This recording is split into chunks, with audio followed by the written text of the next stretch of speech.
Here are some crazy placements. No brick, no sheep, barely any ore, while I play against an online Catan finalist, an MSO finalist and a Cities and Knights Grandmaster. And somehow I won this game. I'll show you how I did it in this video, because it wasn't a one-time achievement. In fact, I've been able to win with crazy strategies like this one for the past few months, and I will teach you how you can do the same in this video. To understand why I started playing with these weird placements, we have to go back 6 months. I was playing in the Settlers of Catan season of King of Catan. King of Catan is a Catan competition with the highest skill level in online Catan, and I didn't do well in the season at all. And I asked myself, why? I noticed I often played with ORV cheap setups with a ton of production. Wait a second, it doesn't sound like a problem, does it?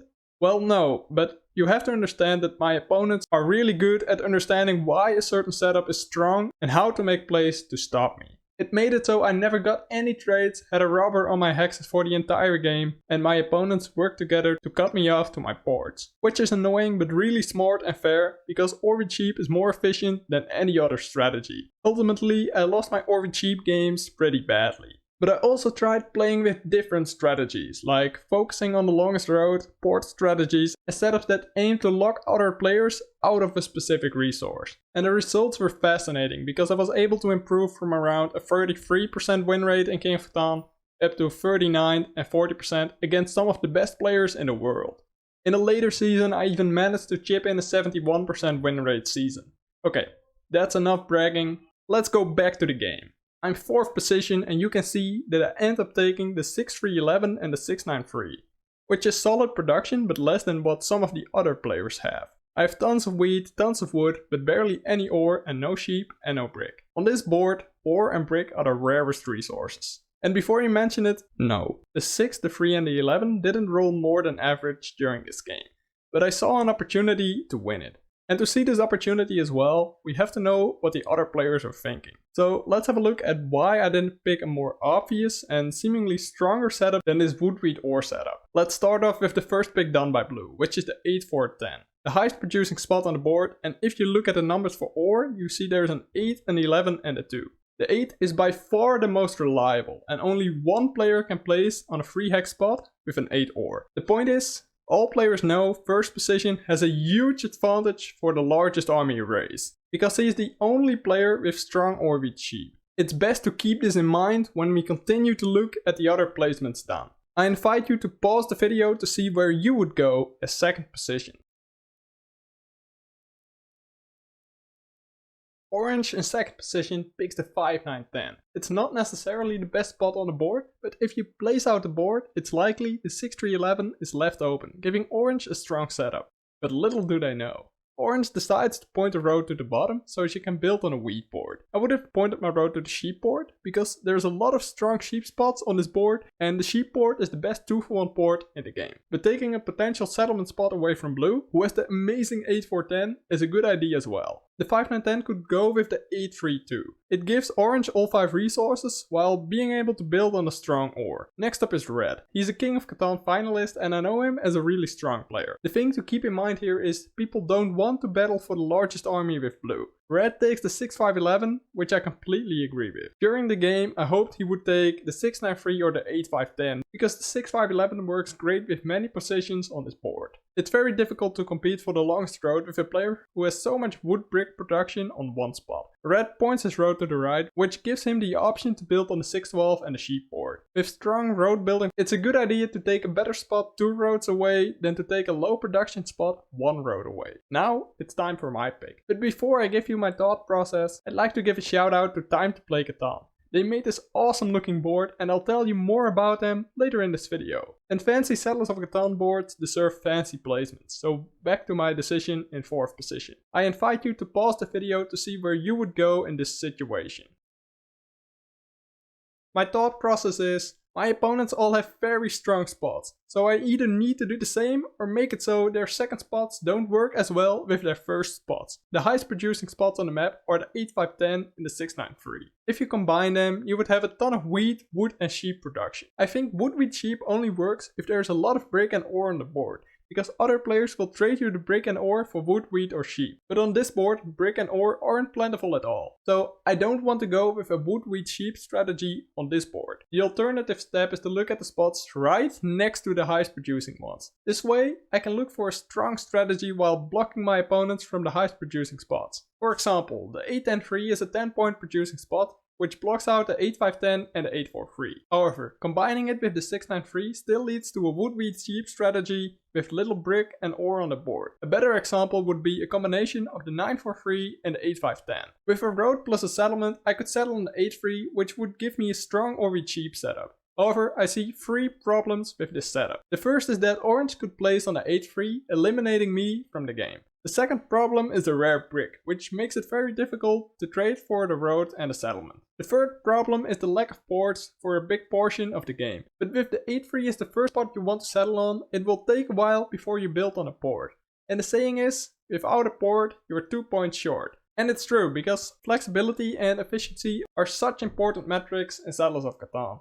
And valuable ports increase both your flexibility and efficiency tremendously. The setup I ultimately take is the 6-9-3 and 6-3-11. And here's why.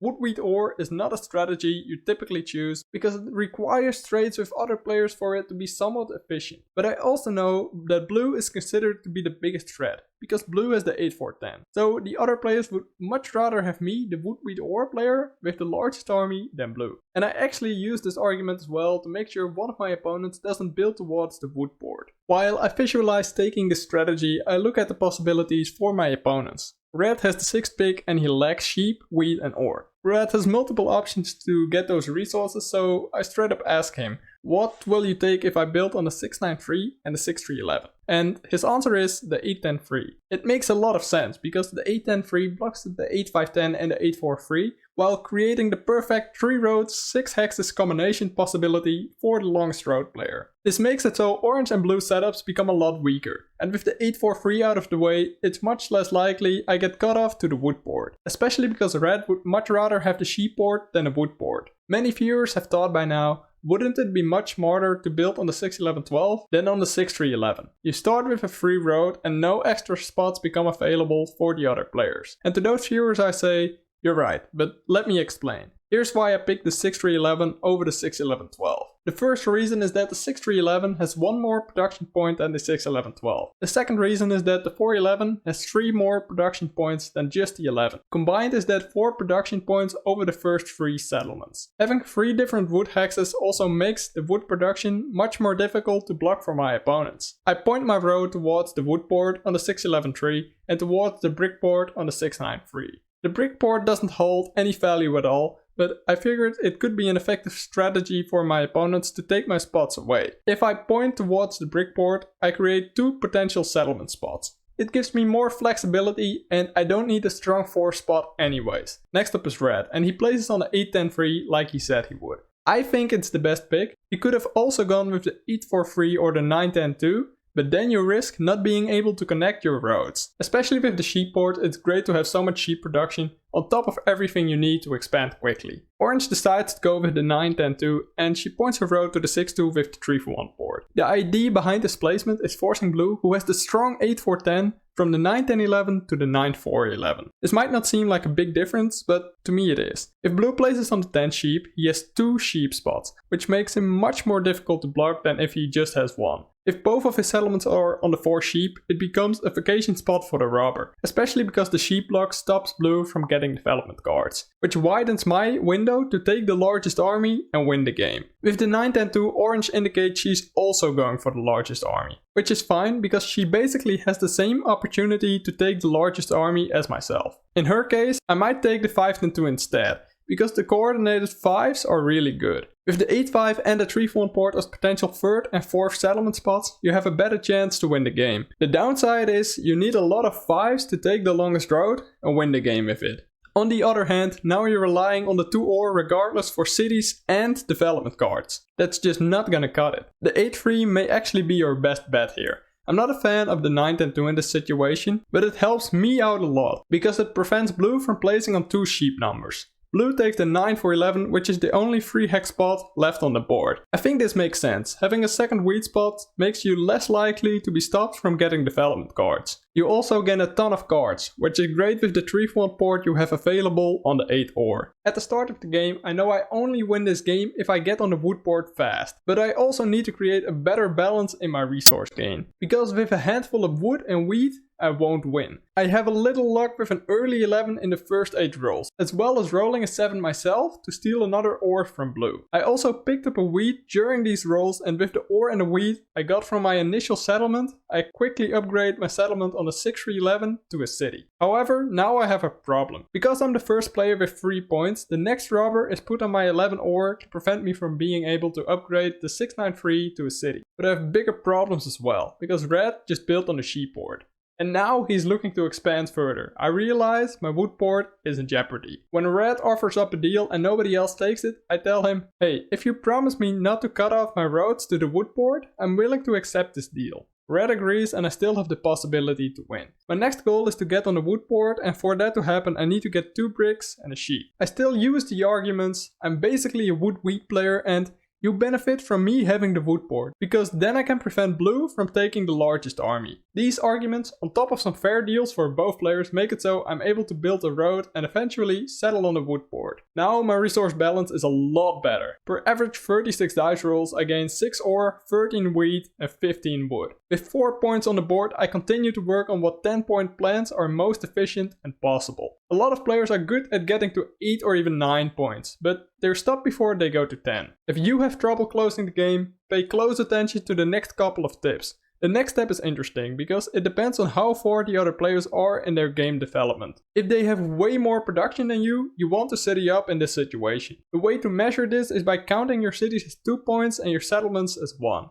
I call them income points. If you're 2 or more income points behind the leader, city up. If not, go for development cards. Obviously, a city on a 6-9-5 isn't worth the same as a city on a 9-10. So you can make adjustments based on that. At this point in the game, red, blue and I have 4 income points, while orange has 3. Blue has 1 development card that's, based on not using it to unblock the 8 ore, unlikely to be a knight. So instead of increasing my production by building a city, I go for knights to win the race to get the largest army.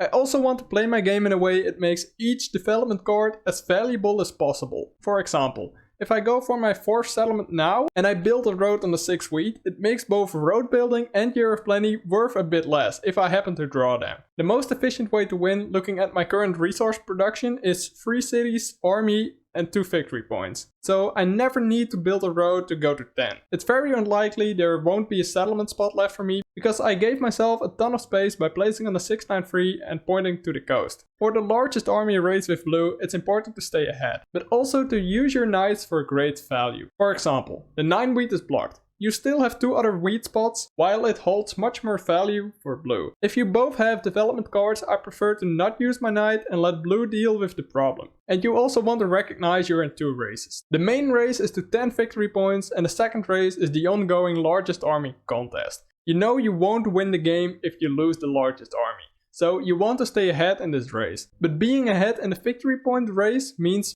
being blocked and stolen from. So you want to stay slightly behind the leader. In this game, red has a lock on the longest road from the start. And he also builds a bunch of settlements early in the game. So red steals from blue and blue steals from red, which is in my advantage. The 6, 3 and 11 all roll average or below average this game. But I also won't deny that I have other forms of luck. For example, my first 3 rolls are 7s. And because my hand tracking is on point, I know what cards I can steal and what players I can extort into giving me valuable trade offers. The 11 rolls average, but it comes in clutch at the moments I need it most. And let alone how the game ended. I have 9 points with the possibility to get a development card. Only a victory point gives me a chance at winning the game. Because blue has a knight in his hand to take my largest army and I can't do anything against it. With a 33% chance to draw a victory point, the odds aren't bad, but the odds of losing the game are bigger. There are multiple ways to win a game, but you always need to find your opportunity. Speaking of opportunities, my friends from Time to Play Catan gave me this board to play on, which I find really cool. You can get one of their boards on catan-game.com. If you order one of their boards, use the promo code TREAK to gain 10% off your purchase. Anyways, thank you so much for watching. If you want to improve your Settlers of Catan win rate as well, I invite you to subscribe to the channel. There's a lot of research coming up, and if you already want to watch some of the Settlers of Catan research I've done in the past, I recommend this video to you. Specifically, I look at advanced metrics like number diversity, scarcity of resources, the value of ore, and placement order. Consider leaving a like and a comment, and I hope you enjoyed seeing how I won this game with crazy placements.